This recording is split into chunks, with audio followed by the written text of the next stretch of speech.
Olá, meus irmãos, como vocês estão? Espero que todos vocês estejam bem. Hoje nós faremos a leitura do Salmo 80. O título é o seguinte: ao mestre de canto, segundo a melodia, os lírios, testemunho de Asaf, Salmo. Dá ouvidos ao pastor de Israel, tu que conduzes a José como um rebanho.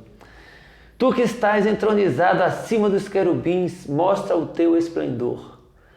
Perante Efraim, Benjamim e Manassés, desperta o teu poder e vem salvar-nos. Restaura-nos, ó Deus, faze resplandecer o teu rosto e seremos salvos. Ó Senhor, Deus dos exércitos, até quando estarás indignado contra a oração do teu povo? Dá-lhes a comer pão de lágrimas e a beber copioso pranto. Constitui-nos em contendas para os nossos vizinhos, e os nossos inimigos zombam de nós a valer. Restaura-nos, ó Deus dos exércitos, faze resplandecer o teu rosto e seremos salvos. Trouxeste uma videira do Egito, expulsaste as nações e a plantaste. Dispuseste-lhe o terreno, ela deitou profundas raízes e encheu a terra. Com a sombra dela os montes se cobriram, e com os seus sarmentos os cedros de Deus. Estendeu ela sua ramagem até ao mar e os seus rebentos até ao rio. Porque lhe derribaste as cercas, de sorte que a vindimam todos os que passam pelo caminho. O javali da selva devasta, e nela se repastam os animais que pululam no campo. Ó Deus dos exércitos, volta-te, nós te rogamos. Olha do céu e vê e visita esta vinha. Protege o que a tua mão direita plantou, o sarmento que para ti fortaleceste. Está queimada, está decepada. Pereçam os nossos inimigos pela repreensão do teu rosto. Seja a tua mão sobre o povo da tua destra, sobre o filho do homem que fortaleceste para ti. E assim não nos apartaremos de ti. Vivifica-nos e invocaremos o teu nome. Restaura-nos, ó Senhor, Deus dos exércitos. Faze resplandecer o teu rosto e seremos salvos. Amém. Meus irmãos, esse é um salmo que clama por restauração. E há uma menção aqui a algumas tribos, né? Efraim, Manassés. Isso nos remete às fronteiras, né, da parte de cima, ao reino conhecido como Reino do Norte. Nós sabemos que depois que Salomão morre, o seu filho Roboão acaba não tendo a habilidade administrativa para manter todas as tribos unidas e o reino é dividido. E o reino passa a ser, então, administrado na parte de baixo ali, o reino do sul, passa a ser chamado de Reino de Judá, cuja capital permanece em Jerusalém. E as outras tribos vão se unir e vai ser, então, formado um reino que leva o nome de Israel, cuja capital, depois de algum tempo, vai se estabelecer definitivamente em Samaria. E o reino do norte, conhecido como reino de Israel, acabou sucumbindo, né, algumas décadas antes do reino de Judá cair nas mãos dos babilônios. Por volta do ano ali 720, 721, o reino do norte caiu na mão da Síria.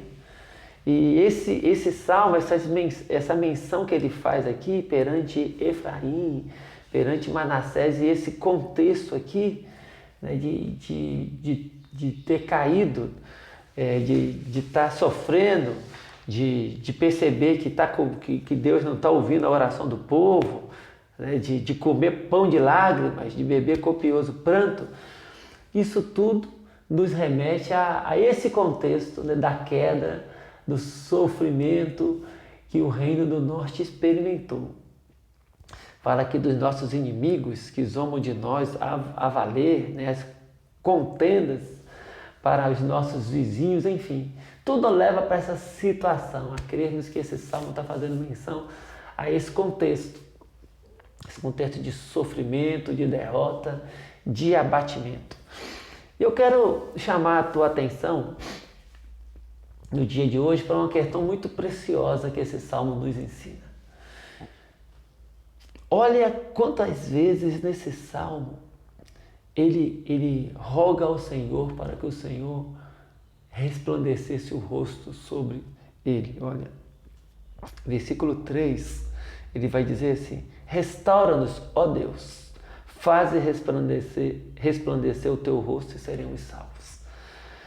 Aí ele continua orando, ele continua fazendo menção às dificuldades, às tristezas que eles estão experimentando. Aí o versículo 7, restaura-nos, ó Deus dos exércitos. Aí já é uma súplica mais forte. A primeira súplica era só restaura-nos, ó Deus. Agora é restaura-nos, ó Deus dos exércitos. Aí novamente, faze resplandecer o teu rosto e seremos salvos. Aí ele continua falando, nós somos a videira do Senhor, o Senhor nos tirou do Oceano Egito, o Senhor nos plantou aqui. E agora, né, derrubar as cercas, nós estamos aí, né, sofrendo. É como se um javali tivesse entrado na vinha do Senhor, estivesse destruindo. Aí o versículo 14, irmãos. Ó Deus dos exércitos, volta-te, nós te rogamos.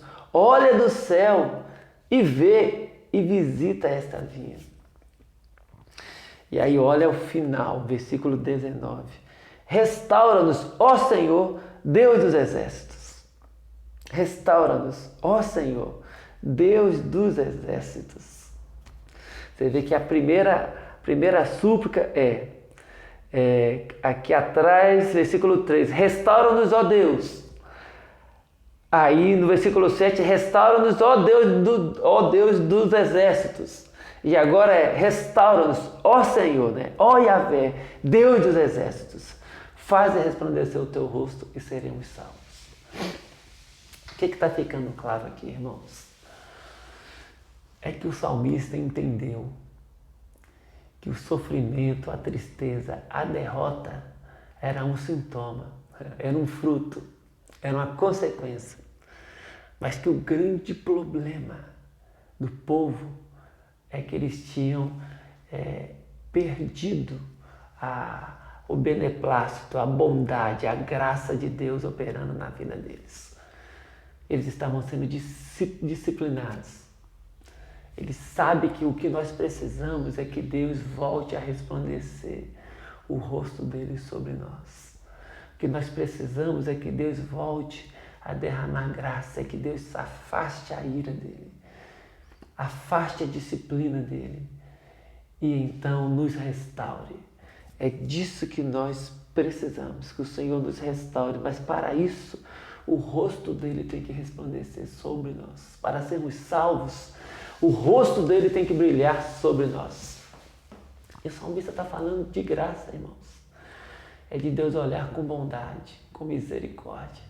Essa era a esperança dele. É isso que a gente precisa. As dificuldades que a gente enfrenta na vida, as besteiras que a gente faz e que nos levam a passar por momentos difíceis.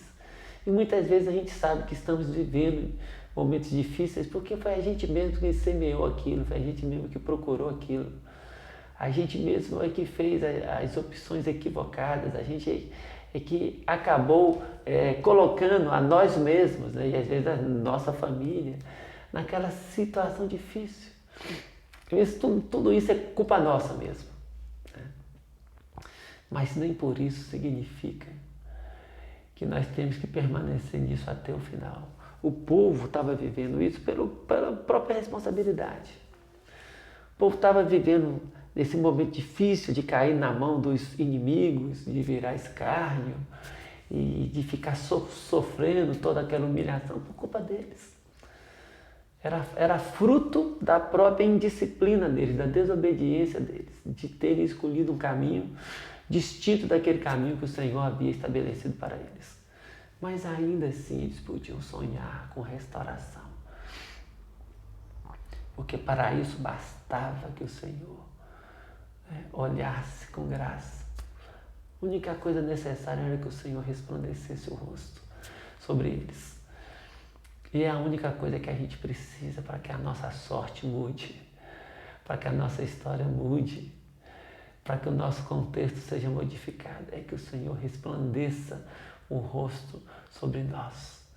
E hoje eu quero então te convidar a orar sim, a colocar a tua própria vida diante do Senhor e pedir que Ele resplandeça o rosto dele sobre ti, sobre a tua casa, sobre a tua família, para que a situação mude. E aproveitemos também e oremos por esse país, por essa nação, por esse mundo, que Deus resplandeça o rosto dele sobre nós, para que a vida mude, para que a gente avance, para que a gente vença essa situação complicada na saúde que estamos enfrentando, para que nós caminhemos sem ter grandes prejuízos, além daqueles que já temos na área da nossa economia.